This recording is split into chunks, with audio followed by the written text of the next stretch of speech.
قرآن میں ذکر مرد نہیں ہے اور قرآن میں انثیٰ عورتیں نہیں ہیں۔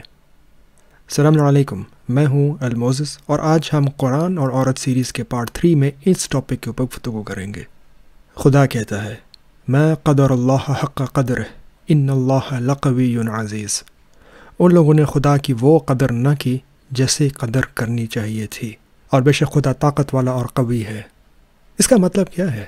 اس کا مطلب یہ ہے کہ ان لوگوں نے جب قرآن کو پڑھا تو قرآن کے کلمات کو جو خدا کی طرف سے آئے ہیں وہ اہمیت نہ دی جو کہ وہ کتاب، یہ کتاب اللہ کی کتاب ڈیزرو کرتی ہے۔ میں اس بات کو دوبارہ سے دہرانا چاہوں گا، قرآن کے اندر جو کہ خدا کا کلام ہے، ذکر کا کلمہ، ذکر کی مصطلح اس انسان کے لیے نہیں آئی ہے جس کے پاس عضو تناسل یا میل پرائیویٹ پارٹ ہو۔ قرآن میں انثیٰ وہ شخص نہیں ہے کہ جس کے پاس فیمیل پارٹس ہوں۔ اور آگے بڑھنے سے پہلے میں ایک لاجیکل سوال پوچھنا چاہوں گا۔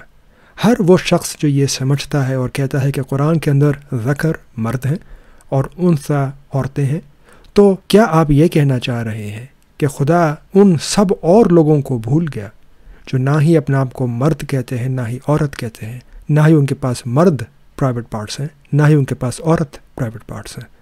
ان کے بارے میں خدا نے کیا کوئی بھی بات نہیں کہی؟ اس ٹاپک پہ آگے بڑھنے سے پہلے کچھ ریمائنڈرز۔ یہ ویڈیو قرآن اور عورت سیریز کی تیسری ویڈیو ہے۔ پہلی 2 ویڈیوز میں ہم نے پہلے سے ہی کافی باتیں کور کر لی ہیں۔ مثال کے طور پہ پہلی ویڈیو میں ہم نے دیکھا تھا کہ قرآن کی جو عربی ہے وہ آج کل کی عربک کی گرامر کے قواعد کو فالو نہیں کرتی۔ ہم نے یہ بھی دیکھا تھا کہ قرآن انسان سے بات کرتا ہے، اس کے جینڈر سے بات نہیں کرتا۔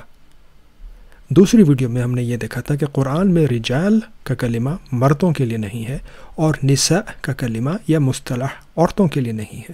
یہ دونوں ٹرمز مرد اور عورت دونوں ہو سکتے ہیں۔ اور اسی تناظر میں ہم آج اس ویڈیو میں ذکر اور انثیٰ کے اندر فرق جو قرآن کے اندر ہے اس کے اوپر بات کریں گے۔ اور ایک اور ریمائنڈر جس کے اوپر ہم نے دوسری ویڈیو میں بات کی تھی، قرآن کی ٹرمز کا مفہوم ہمیشہ ایک ہوتا ہے اور اس کے سیاق اور سباق کو سمجھنے کے بعد ہی ہم اس کا دقیق طریقے سے ترجمہ معنی کر سکتے ہیں۔ اس چیز کے اوپر آگے میں دوبارہ گفتگو کروں گا۔ جب میں اس ٹاپک کے اوپر ریسرچ کر رہا تھا تو ساتھ کرتے کرتے مجھے اور عربوں سے بھی بات چیت کرنے کا موقع ملا، ان کے خیالات کو جاننے کا بھی موقع ملا۔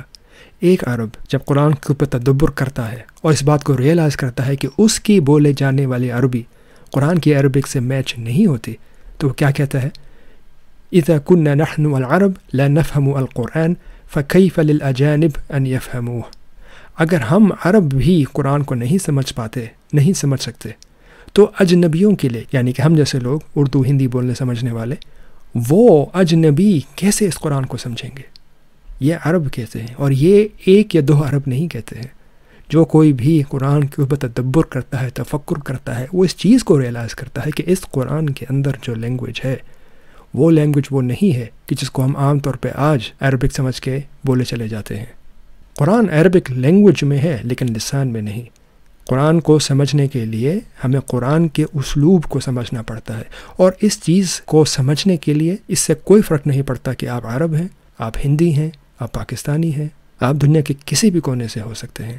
قرآن کو سمجھنا ہے، آپ کو قرآن کے اسالیب کو سمجھ کے ہی آگے چلنا پڑے گا۔ ذکر اور انثیٰ کو قرآن میں سمجھنے سے پہلے ہمیں 2 بڑے امپورٹنٹ کانسیپٹس کو سمجھنا پڑے گا، ترتیب اور درجہ۔ مثال کے طور پہ میں نے آپ کو یہاں پہ ایک ایگزامپل دی ہے، نمبر 1 یا نمبر 2، ان دونوں میں سے بہتر نمبر کون سا ہے؟ میں کیا بات کر رہا ہوں؟ آگے دیکھتے ہیں۔ یہ کچھ باتیں تھوڑا غور سے سنیے گا۔ کسی بھی چیز کی ترتیب یا چیزوں کی سیکوینس کا یہ مطلب نہیں ہوتا کہ ہم ضروری طور پہ ان کی درجہ بندی بھی کر رہے ہیں۔ تو اگر میں دوبارہ سے اپنا سوال دہراؤں، کیا نمبر 1 نمبر 2 سے بہتر ہے، تو ہمیں یہ دیکھنا پڑے گا کہ یہ نمبر کس طریقے سے استعمال ہوا ہے۔ مثال کے طور پہ اگر میں یہ کہوں کہ اگر نمبر 1 کلاس کے اندر پہلی پوزیشن لینے والے کے لیے استعمال ہوا ہے، تو ہاں، نمبر 1 نمبر 2 سے بہتر ہے۔ نمبر 1 نمبر 2 سے بہتر ہے کیونکہ وہ ایک فرسٹ پوزیشن ہولڈر والے بندے کی طرف اشارہ کرتا ہے۔ لیکن اگر نمبر 1 کسی بھی مجموعے، کسی بھی سیٹ کے اندر پہلی چیز کی طرف اشارہ کیا جا رہا ہے، تو اس کا یہ ضروری مطلب نہیں ہے کہ جو چیز پہ نمبر 1 مقام پر ہو وہ نمبر 2 سے بہتر ہے۔ میں آپ کو 2 ایگزامپلس دینا چاہوں گا۔ ایگزامپل نمبر 1، صنم ایگزام میں نمبر 1 آئی ہے، اکرم نمبر 2 آیا ہے۔ یہاں پہ نمبر 1 جب میں نے استعمال کیا تو ایز اے درجہ استعمال کیا، اور یہاں پہ کوئی بھی فرق نہیں پڑتا کہ صنم عورت ہے یا مرد ہے۔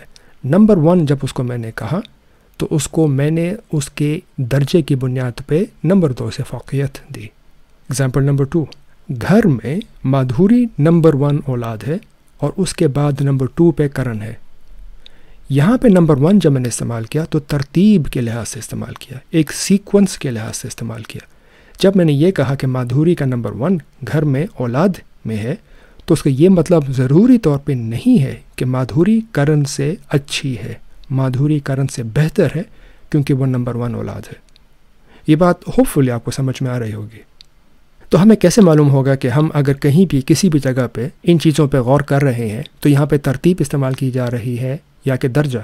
تو اس چیز کا انحصار کسی بھی چیز کے سیاق و سباق کے اوپر ہوتا ہے، یعنی کہ کانٹیکسٹ آپ کو ٹیل کرے گا کہ یہاں پہ اگر بات کی جا رہی ہے کیا وہ ترتیب کے ضمن میں کی جا رہی ہے یا اس چیز کی ویلیو، پاور، درجے کے معیار پہ کی جا رہی ہے۔ یہ بات میں یہاں پہ اسی لیے کر رہا ہوں کہ آگے جا کے جب ہم قرآن کی آیتوں پہ نظر ڈالیں گے اور ذکر اور انثیٰ کو سمجھنے کی کوشش کریں گے تو ہم ان کلمات کو 2 سینسز میں قرآن میں پائیں گے، یا تو ذکر اور انثیٰ ایک ترتیب کی سینس میں آئے ہیں، سیکوینس کی سینس میں آئے ہیں، یا یہ ایک درجے کی سینس میں آئے ہیں۔ مثال کے طور پہ جب ہم ترتیب کی سینس میں ذکر اور انثیٰ کی آیتوں کو پڑھیں گے تو مثال کے طور پر اگر ہم انسان کی خلق کا جو قصہ ہے اس کے اندر یہ کلمات پائیں گے تو جو وہاں پہ ذکر ہے وہ آدم کی طرف اشارہ کیا گیا ہے کیونکہ آدم انثیٰ سے پہلے آئے تھے۔ یہ اسلوب کی بات ہے، اس کا یہ مطلب نہیں ہے کہ وہ ذکر جس کو پہلے وحی خدا کی طرف سے ملی تھی وہ انثیٰ سے بہتر ہے۔ یہ دوسرے الفاظ میں چونکہ خلق میں آدم کا ذکر انثیٰ سے پہلے آیا ہے، اس کا یہ ضروری طور پہ مطلب نہیں ہے کہ آدم انثیٰ سے بہتر ہے۔ اگین میں آپ کو یہاں پہ ایک اور ایگزامپل دیتا ہوں تاکہ ترتیب کا ایک کانسیپٹ آپ کے ذہن میں صحیح طریقے سے بیٹھ جائے۔ اگر ایک بیرل ہو ایپلز کا اور میں اس میں ہاتھ ڈالوں تو جو پہلا ایپل میرے ہاتھ میں آئے گا ضروری نہیں ہے کہ وہ باقی سارے ایپل سے بہتر ہو۔ It happens to be the first apple I picked up, but doesn't necessarily mean that this will or is the best apple I'm ever gonna find۔ تو یہ ترتیب کی بات تھی، اور اسی قرآن کے اندر جب ہم آیتیں یہ پڑھیں گے ذکر اور انثیٰ کی تو ہم یہ دیکھیں گے کہ ذکر اگر درجے کی سینس میں استعمال کیا جا رہا ہے تو اس چیز کے لیے، اس شخصیت کے لیے، اس پرسنالٹی کے لیے کہ جو کہ طاقتور ہے، جو ڈسٹنگوشڈ ہے، جو کہ پرومیننٹ ہے۔ تو ترتیب اور درجہ ان چیزوں کو مد نظر رکھیے گا جب ہم آگے جا کے قرآن کی آیتوں پہ نظر ڈالیں گے۔ تو قرآن کے اندر ذکر کون ہے؟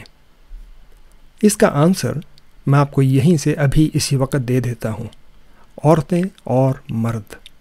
ذکر عورت بھی ہو سکتی ہے، مرد بھی ہو سکتا ہے۔ ذکر کے وہی سیم روٹ ورڈز ہیں جو کہ ذکر کے ہیں۔ اگر آپ اس کو قرآن کے عربک میں لکھا ہوا دیکھیں گے تو اگر میں وہاں پہ آپ کو حرکات نہ دکھاؤں تو الذکر اور الذکر میں صرف اور صرف کسر اور فتح کا فرق ہے اور کوئی بھی فرق نہیں ہے۔ ذکر کیا ہے؟ ذکر ایک ریمائنڈر ہے، ایک یاد دہانی ہے۔ یاد دہانی وہ ہے کہ جو چیز یاد کی جائے، جو چیز سمجھی جائے، جو چیز آپ کے سامنے ہو، جس چیز کی اولیت ہو۔ قرآن کے اندر ذکر ہر وہ شخص ہے، عورت یا مرد، جو درجے میں دوسروں سے اول ہو، جو درجے میں دوسروں سے پرومیننٹ ہو، جس کے پاس طاقت ہو، جس کے پاس پازیٹیوٹی ہو، جو باقیوں سے کسی بھی چیز میں آگے ہو، جو کہ مکمل ہو، جو کہ کامل ہو۔ اگر ہم قرآن میں ذکر کو ترتیب کے لحاظ سے سمجھنے کی کوشش کریں گے تو جہاں بھی یہ ترتیب بتائی جا رہی ہے وہاں پہ جو وہ پہلا شخص تھا جس کو نفخت و روح کے ذریعے سے وحی ملی، اس شخص کی طرف اشارہ ہے، یعنی کہ آدم۔ اب آدم کون ہے؟ کیا یہ ایک انسان تھے یا ایک قوم کی بات کی جا رہی ہے؟ اس بحث پہ میں اس وقت نہیں جانا چاہ رہا، لیکن قرآن کے اندر جب آدم کی ساتھ خلق کی بات کی جا رہی ہے تو چونکہ وہ فرسٹ ریسیپینٹ تھے روح کے، اسی وجہ سے ترتیب کے طور پہ وہ ذکر انثیٰ سے پہلے آتے ہیں۔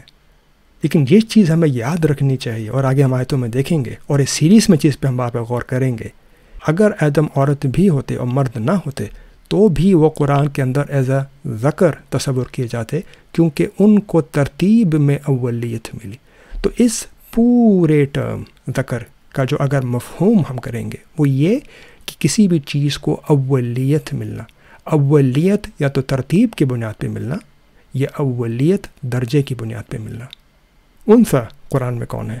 اگین اس کا آنسر بھی میں آپ کو ابھی اسی وقت دے دیتا ہوں۔ عورتیں اور مرد، کوئی بھی ان میں سے انثیٰ ہو سکتا ہے۔ انثیٰ ذکر کا اپوزٹ ہے۔ ہر وہ انسان، مرد یا عورت، قرآن کے اندر انثیٰ ہے درجے کی بنیاد پہ اگر اس کے پاس ثانویت ہو، اس کے پاس ایک سیکنڈری کریکٹرسٹکس ہو، وہ پرومیننٹ نہیں ہو، وہ طاقتور نہیں ہو، وہ سیکنڈ کلاس تصور کیا جاتا ہو، اس کے پاس سے چیزیں یا تو چھین لی گئی ہوں یا گم ہو گئی ہوں، وہ انکمپلیٹ ہو، وہ غلطیوں پر ہو۔ اگر ترتیب کی بنیاد پہ ہم قرآن میں انثیٰ دیکھ رہے ہیں تو وہ کوئی بھی چیز جو کہ اول چیز کے بعد آئی ہو وہ انثیٰ تصور کی جائے گی۔ اگر ہم وہی اگزامپل لیں جیسے کہ ہم نے پہلے لی تھی خلق، انسان کے خلق کی بات پہ، تو انثیٰ آدم کے بعد انثیٰ اسی لیے تصور کی جاتی ہے کہ ان کا نمبر ترتیب میں آدم کے بعد تھا۔ آدم کو وعی نفخۃ روح کے بعد پہلی دفعہ ملی، سب سے پہلے ملی، لیکن اس کا یہ مطلب نہیں کہ انثیٰ کے پاس وہ درجہ نہیں ہے کہ جو کہ آدم کے پاس تھا۔ ایک کوئک سمری کہ ذکر اور انثیٰ پہ ہم نے اب تک کیا بات کی ہے۔ تو ذکر قرآن کے اندر دو طریقے سے استعمال ہوا ہے، درجے کی بنیاد پہ اور ترتیب کی بنیاد پہ۔ اگر ہم درجے کی بنیاد پہ قرآن میں ذکر کو سمجھنا چاہیں گے تو کوئی بھی وہ شخص، مرد یا عورت، جس کے پاس پاور ہے، طاقت ہے، پرومیننٹ ہے، پرفیکٹ ہے۔ جینڈر یا اس کی جنس کوئی بھی میٹر نہیں کرتی ہے۔ اگر آدم عورت ہوتے تو بھی قرآن کے اندر وہ ذکر ہوتے، کیونکہ ان کا ذکر ثانوی چیزوں سے پہلے ہوتا۔ قرآن کے اندر انثیٰ اگر ہم درجے کی بنیاد پہ دیکھیں گے تو کوئی بھی وہ شخص، مرد یا عورت، جس کے پاس طاقت نہیں ہے، پاور نہیں ہے، کمزور ہے۔ اگین میں بات ریپیٹ کر رہا ہوں تاکہ یہ بات ہمارے ذہنوں میں بیٹھ جائے کہ قرآن انسان کی جنسوں سے بات نہیں کرتا، قرآن انسان سے بات کرتا ہے، انسان کے نفس سے بات کرتا ہے۔ بائی دا وے یہ نفس جو ہر انسان کے پاس ہے وہ ایک فیمیل ناؤن ہے۔ نفس جس کے ذریعے سے ہم اس دنیا سمجھتے ہیں، اس دنیا میں رہتے ہیں، وہ ایک عورت ہے۔ anyway اگر انثیٰ ہم ترتیب کے لحاظ سے سمجھنے کی کوشش کریں گے تو جو بھی چیزیں پہلی چیز کے بعد آتی ہیں، جیسے کہ خلق کے معاملے میں آدم کے بعد کے لوگ، ان کو قرآن میں انثیٰ کہا گیا ہے۔ یہاں پہ ایز فوڈ فار تھاٹ میں نے ایک بات لکھی ہے کہ اگر کسی عورت کو نفخۃ روح پہلے ملی ہوتی بجائے آدم کے تو جتنے بھی مرد ہوتے، مرد ذات، وہ انثیٰ تصور کیے جاتے، کیونکہ ان کا نمبر عورتوں کے بعد آیا۔ اب یہ ساری تمہید باندھنے کے بعد میں کچھ آیتوں پہ نظر ڈالنا چاہوں گا آپ لوگوں کے ساتھ۔ قرآن کے اندر کوئی بھی کلمہ ایکسٹرا، زائد، یوزلیس، اننیسیسری نہیں ہے۔ اگر میں یہ آیا پڑھوں وَمَنْ يَعْمَلْ مِنَ الصَّالِحَاتِ مِنْ ذَكَرٍ أَوْ أُنْثَىٰ وَهُوَ مُؤْمِنٌ، تو اگر میں یہاں پہ سٹاپ کروں تو میں یہ کہہ سکتا ہوں کہ اگر میں اس آیا میں سے ذکرن او انثیٰ کی 3 ورڈز کو مائنس کر دوں تو بھی اس آیت کا مطلب چینج نہیں ہوگا، تو ٹریڈیشنل انڈرسٹینڈنگ کے لحاظ سے میں صحیح بات کر رہا ہوں۔ میں اس پوری آیا میں سے یہ 3 ورڈز کاٹ سکتا ہوں اور اس آیا کا مطلب میں 0% بھی چینج نہیں ہوگا اگر میں ذکر اور انثیٰ کو مرد اور عورت لے کے چل رہا ہوں۔ اور یہ بہت بڑی خطا ہے۔ جو کوئی بھی یہ بات کر رہا ہے وہ خدا کی کلمات کو وہ رسپیکٹ نہیں دے رہا جو کہ اس کو دینی چاہیے۔ ما قدر اللہ حق قدر ہے۔ یہاں پہ خدا یہ کہتا ہے کہ جو کوئی بھی صالحات کو کام کرتا ہے، اچھے کام کرتا ہے، طاقتور لوگوں میں سے یا کمزور لوگوں میں سے، تو وہ لوگ اس جنہ میں جائیں گے اور ان کے ساتھ کوئی بھی چیز غلط نہ کی جائے گی۔ تو یہاں پہ خدا یہ نہیں کہہ رہا کہ جو کوئی بھی اچھا کام کرے گا، عورت ہو یا مرد ہو، عورت ہو مرد ہو۔ جب میں نے یہ کہہ دیا کہ جو کوئی بھی ہو تو یہ بات انڈرسٹوڈ ہے کہ جو کوئی بھی میں عورتیں بھی ہیں، مرد بھی ہیں۔ لیکن اگر ہم ذکر اور انثیٰ کو صحیح معنی لے کے چلیں گے تو ہمیں بات یہ سمجھ میں آ رہی ہے کہ خدا کہہ رہا ہے کہ طاقتوروں کو بھی اچھے کام کرنے ہیں اور کمزوروں کو بھی اچھے کام کرنے ہیں۔ یہ نہیں ہے کہ کمزور کہیں کہ ہم تو مظلوم ہیں، ہم تو اچھے کام نہیں کر سکتے، اور طاقتوروں کے اوپر بھی یہ بات لازم ہے کہ وہ بھی صالحات کے اوپر عمل کریں۔ آگے ایک اور آیا ہے جس کے اوپر میں ڈیٹیل ڈسکشن بعد میں بھی کروں گا۔ آئیے اس آیے کو پڑھتے ہیں۔ ان يدعون من دونه الا اناثا وان يدعون الا شیطانا مریدا۔ اگر اس کا میں عام ٹریڈیشنل ترجمہ کروں تو یہ کہتے ہیں کہ وہ کسی کو بھی نہیں بلاتے خدا کے علاوہ ایکسیپٹ عورتوں کو، اناثن عورتوں کو، اور وہ نہیں بلاتے کسی کو بھی ایکسیپٹ شیطان کو۔ تو یہاں پہ سوال جو اٹھتا ہے وہ یہ ہے کہ کون ہے کہ جو خدا کے علاوہ عورتوں کو بلا رہا ہے؟ اور دوسری بات یہ کہ یہاں پہ عورت ہی کیوں آیا، مرد کیوں نہیں آیا؟ یہ کیوں نہیں آیا کہ ان یدعون من دونہ الا ذکورا، کہ وہ خدا کے علاوہ کسی کو بھی نہیں بلاتے ایکسیپٹ مردوں کو۔ اناثن کہا تو کیا مطلب یہ کہنے کی بات ہے کہ یہاں پہ غلطی یہ کر رہے ہیں کہ خدا کے علاوہ وہ عورتوں کو بلا رہے ہیں، ان کو کسی کو بلانا چاہیے تھا تو وہ مردوں کو بلانا چاہیے تھا؟ اگر ہم وہ بات لے کے چلیں تو پھر اعتراض یہ اٹھ سکتا ہے کہ خدا اس آیت میں یہ کیوں کہہ رہا ہے کہ وہ نہیں بلاتے کسی کو بھی خدا کے علاوہ ایکسیپٹ مردوں کے، تو پھر کیا وہ عورتوں کو بلا سکتے تھے؟ تو اس اعتراض سے نپٹنے کے لیے ہمیں آنسر یہ دینا پڑے گا کہ آیا کو اصل میں یہ کہنا چاہیے تھا ان یدعون من دونہ الا اناثا وذکورا، ایسی تو کوئی بات اس آیت میں نہیں کہی گئی ہے۔ تو اناثن کہ اگر ہم قرآن کی سینس میں مطلب سمجھ کے چلیں گے تو وہ سیکنڈری تھنگز ہیں جن کے خدا کے سامنے کوئی بھی درجہ بندی نہیں ہے، کوئی بھی چیز جو خدا کے سامنے وقت نہیں رکھتی ہے وہ اناثن ہے، مرد ہو، عورت ہو، پتھر ہو، بت ہو، کوئی انسٹیٹیوشن ہو، آپ کے بڑے ہوں، اینی تھنگ، کوئی کتاب ہو، کوئی بھی چیز جس کو خدا کے سامنے آپ لے کے آتے ہیں وہ درجے کی بنیاد پہ خدا کے سامنے اناثن ہے۔ اس کا ترجمہ کیا ہوگا؟ اور وہ نہیں کال کرتے، نہیں بلاتے، نہیں رجوع کرتے کسی بھی چیز کی طرف ایکسیپٹ کہ وہ چیز خدا کے مقابلے میں اناثن ہے، ناقص ہے، کمزور ہے، کوئی بھی وقت نہیں رکھتی۔ ایک اور آیہ میں خدا کہتا ہے وَأَنَّهُ خَلَقَ الزَّوْجَيْنِ الذَّكَرَ وَالْأُنثَى، اور وہ ہے جس نے پیئرز بنائے، طاقتوروں کا اور کمزوروں کا۔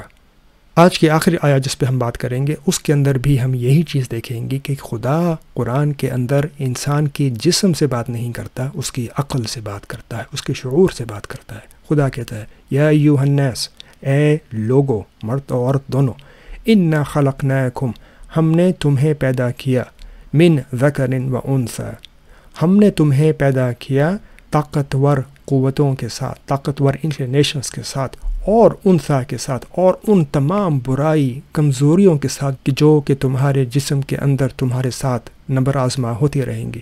وَجَعَلْنَاكُمْ شُعُوبًا وَقَبَائِلَ، اور ہم نے تمہیں بنایا مینی پیپل اور قبیلے، لِتَعَارَفُوا، تاکہ تم لوگ ایک دوسرے کو جان سکو۔ إِنَّ أَكْرَمَكُمْ عِنْدَ اللَّهِ، بے شک خدا کے پاس سب سے زیادہ رسپیکٹ والا وہ ہے، أَتْقَاكُمْ، جو خدا کے ساتھ تقوی اختیار کرے۔ ان اللہ علیم خبیر، بے شک اللہ جاننے والا، خبر رکھنے والا ہے۔ آج کی ویڈیو کو ریپ اپ کرنے سے پہلے کچھ کامن متوقع سوالات کے جوابات۔ موسیٰ، عربک میں ذکر مرد ہی ہے اور انثیٰ کا مطلب عورت ہی ہے۔ جواب، عامیہ فصحیٰ عربک میں ہاں آپ کی بات صحیح ہے، لیکن قرآن کی عربک جو کہ ڈفرنٹ لسان اسلوب میں ہے وہاں پہ اس کا آنسر نو ہے۔ ریممبر کیجئے کہ یہ ویڈیو اس سیریز کے اندر تیسری ویڈیو ہے، جا کے پہلی دو ویڈیو پلیز اگر آپ نے ابھی تک نہیں دیکھی جا کے ضرور دیکھیے، وہاں پہ ہم یہ بات دکھا چکے ہیں کہ قرآن کی عربک آج کی کسی بھی قوم کی زبان نہیں ہے، اور آج کی عربک کے قواعد یا 1200 سال پہلے بغداد کے اندر بنائے ہوئے قواعد کی پاسداری قرآن کی عربک نہیں کرتی۔ سوال، مفہوم اور معنی میں کیا فرق ہے؟ اس ٹاپک کے اوپر ہم آگے ویڈیوز میں ڈسکشن بار بار کریں گے۔ میں آپ کو یہاں پہ اس چیز کا تعارف کروانا چاہوں گا۔ قرآن کے ٹرمز واسٹ ہیں، جیسے کہ ذکر یا رجال، کیونکہ وہ انسانی شخصیت، پرسنالٹی، یا انگلش میں اگر کہوں the human experience کا نقشہ کھینچتی ہیں، جو کہ ایک آسان کام نہیں ہے، جو کہ ایک چھوٹی سمپل 4 سال کے 10 سال کے بچے کے لیے نہیں کہی گئی بات۔ تو مفہوم کیا ہوا؟ ایسے کمپلیکس ٹاپک سے جڑے ہوئے مختلف زاویے، اینگلز، پرسپیکٹیوز، شیڈز، ان سب چیزوں کو اگر ہم جمع کریں تو وہ اس کانسیپٹ کا مفہوم بنتا ہے۔ انگلش میں اگر میں بولوں تو کسی بھی کانسیپٹ کے ساتھ the ideas, the cloud of ideas and words associated with the concept، کسی بھی نظریے کو سمجھنے کے بعد اس کا مفہوم ہم قرآن کے اندر کیسے استعمال کریں گے، کیسے سمجھیں گے؟ تو یہاں پہ ایک بات جس میں فرق کرتا ہوں وہ یہ کہ اگر ہم 1 to 1 ٹرانسلیشن کریں، ایک ایک لفظ کا ایک ایک کر کے ٹرانسلیشن کریں، تو ہم یہ اسیوم کر رہے ہوتے ہیں کہ اس ورڈ کا ہر جگہ پہ ایک ہی مفہوم ہے اور ایک ہی مطلب ہے۔ قرآن کے اندر جب ہم ایک کمپلیکس ٹاپک اٹھا کے بات کریں گے تو سیاق اور سباق کے لحاظ سے ہمیں دیکھنا پڑے گا کہ اس مفہوم کے اندر ہمیں کون سا شیڈ اپلائی کرنا ہے۔ جیسے کہ میں نے آپ کو پہلے اگزامپل دی تھی، اگر ہم ذکر اور انثیٰ کے بارے میں قرآن میں پڑھ رہے ہیں تو ہمیں یہ دیکھنا پڑے گا کہ یہاں پہ بات ترتیب کے لحاظ سے کی جا رہی ہے یا یہاں پر بات درجے کے لحاظ سے کی جا رہی ہے. اور آگے جا کے ہم کچھ اور آیتوں پہ جب بات کریں گے تو یہ ترتیب اور درجے کی بنیادی فرق کو مد نظر رکھتے ہوئے ہم یہ سمجھ سکیں گے کہ یہاں پہ انثیٰ اگر بات کی جا رہی ہے تو وہ اصل میں کس طرح کے شخص کے اوپر اپلائی ہوگا. اس چیز کی میں آپ کو ایک اور چھوٹی سی اگزامپل دے کے بات کو آگے بڑھاتا ہوں. اگر میں کہوں پہاڑ پہ چڑھنا، میں صرف یہ کہوں پہاڑ پہ چڑھنا، اگر آپ کے پاس سیاق نہ ہو تو آپ اس سینٹنس کو 2 طریقے سے سمجھ سکتے ہیں. یا تو کسی اصلی فزیکل پہاڑ کے اوپر چڑھنے کی بات کی جا رہی ہے یا کسی مشکل کام کی طرف میں اشارہ کر رہا ہوں.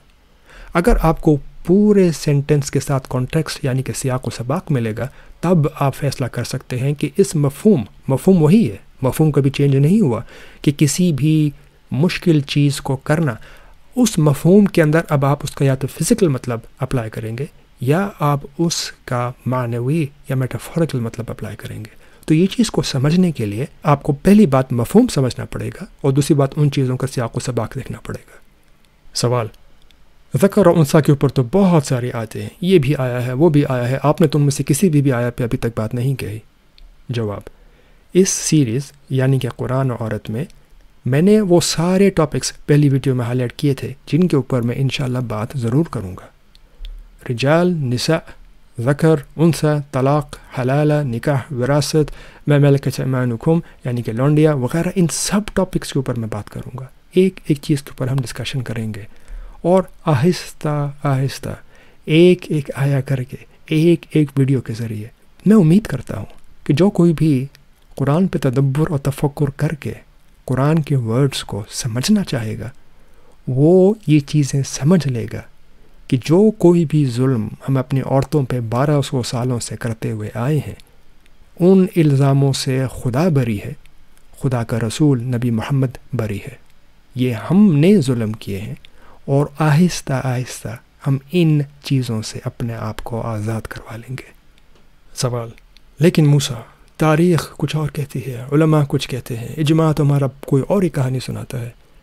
جواب، اس ٹاپک کے اوپر ایک ویڈیو اس چینل پہ آلریڈی ہے جس کا نام ہے بیکار اعتراض. اس پہ ہم نے ان سارے ٹاپک سے بڑی ڈیٹیل ڈسکشن کی ہے، براہ مہربانی جا کے اس کو دوبارہ سے دیکھیے. میں امید کرتا ہوں کہ آپ کو ان سارے سوالات کے جوابات تسلی بخش انداز میں مل جائیں گے. اگلی ویڈیوز کیسی ہوں گی؟ چونکہ ہم نے اب اپنی تمہید باندھ لی ہے، ہم نے ان کانسیپٹس کو ڈیفائن کر لیا ہے. اگلی ویڈیو سے ہم جو مین ٹاپکس ہیں کہ جن کے اوپر ہم عام طور پہ بحث و ڈسکشن سنتے چلے جاتے ہیں، جیسے کہ لونڈیاں، کیا عورتیں مردوں کی کھیتیاں ہیں وغیرہ وغیرہ، اب ہم ان سب ٹاپکس پہ دل کھول کے بات کر سکتے ہیں اور انشاءاللہ بات کریں گے. اگر آپ کے پاس کوئی بھی پرٹیکولر ٹاپک کے اوپر سجیشن ہو، آپ سننا چاہیں، اپنی رائے رکھیے. اگر اور لوگوں کا بھی اس میں انٹرسٹ ہوگا تو ہم ان ویڈیوز کو پہلے پرائیورٹائز کر سکتے ہیں. جانے سے پہلے خدا کی آیا پہ اختتام کرتے ہیں. خدا کہتا ہے، الذین یستمعون القول، وہ لوگ جنہوں نے بات سنی، ویتبعون احسنہ، اور اس کا بیسٹ پارٹ کو فالو کیا، اولئک الذین ہداہم اللہ، وہ ہیں وہ لوگ جن کو خدا نے ہدایت دی، واولئک ہم اولو الالباب، اور وہ ہیں وہ لوگ جن کے پاس دانش ہے، عقل ہے. اگلی بار تک کے لیے میری طرف سے آپ سب سننے والوں کو السلام علیکم.